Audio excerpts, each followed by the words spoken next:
Hello, আসসালামু আলাইকুম viewers. আপনারা সবাই কেমন আছেন? আশা করি ভালো আছেন। আপনাদের মাঝে নিয়ে চলে আসলাম আরেকটি নতুন ভিডিও।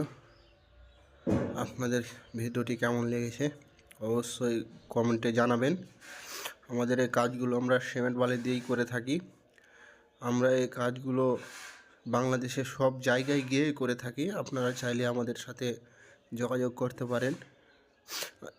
ভিডিওর শেষে স্ক্রিনে দেওয়া থাকবে নাম্বারটি, আপনারা যোগাযোগ করতে পারেন। হোয়াটসঅ্যাপ ইমো দুটোই আছে, আপনারা যোগাযোগ করতে পারেন।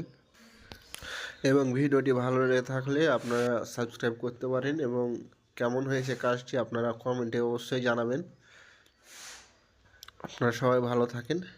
ভিডিওটি দেখার জন্য আপনাকে অসংখ্য ধন্যবাদ। আসসালামু আলাইকুম। বিষ্ণু ইসলাম হুনাইনের যুদ্ধ শেষে ফিরতেছেন, পথিমধ্যে বেলাল রাদিয়াল্লাহু তাআলা আনহু আজান দিচ্ছেন। তো পাশে ছিল মুশরিকদের একটা পল্লী, কিছু মুশরিক তরুণ তারা আজানকে ব্যঙ্গ করতেছে। মনে কষ্ট পাওয়ার মতো ব্যাপার না, কিন্তু বিশ্বনবী ওইখানে দেখেন কি খুঁজলেন। বিশ্বনবী খেয়াল করলেন কণ্ঠটা বড় সুন্দর, দরাজ গলা। বিশ্বনবী সাহাবীদেরকে বললেন, ধরো সব